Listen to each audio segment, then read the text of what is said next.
His name is Daniel.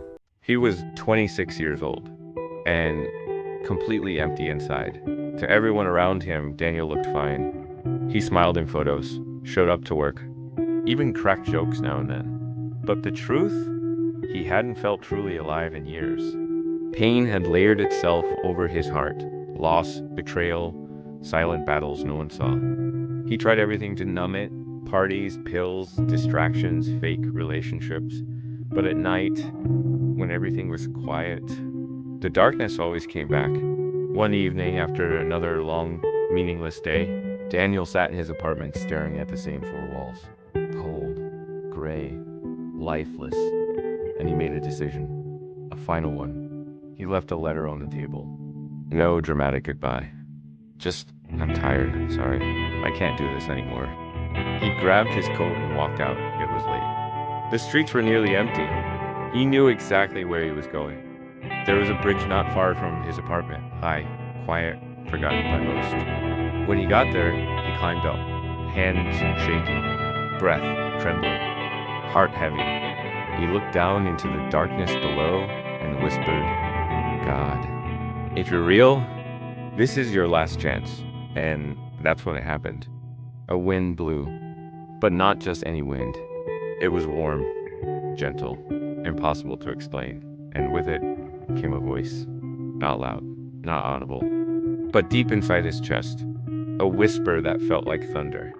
I see you. I've always seen you, and I'm not done with you. Daniel fell to his knees. On that cold steel rail, tears he hadn't cried in years rushed out like a flood. He didn't jump.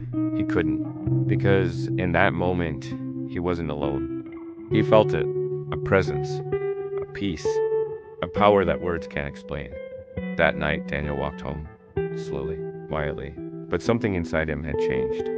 He opened the Bible that had been gathering dust on his shelf. And for the first time, the words felt alive. He read about Jesus, not just as a distant figure, but as someone who had walked betrayal, loneliness, and overcame it all with love. Daniel kept reading, day after day. He started going to church. He met people who weren't perfect, but real. People who had scars too. People who knew what grace meant. He began to heal, not instantly, but deeply. Today, Daniel stands on platforms and stages telling his story, not because he's special, but because the same Jesus who whispered to him on that bridge is still whispering to people today. And now Daniel speaks to those who feel like they're at the edge. He says, you are not invisible, you are not beyond repair. God sees you, and he's not done with you. So if you're listening right now, and the pain feels too heavy, please hear this. Don't end your story early. There's a God who writes beautiful chapters, even after the darkest nights, and your name is already in his book. Hold on, light is coming.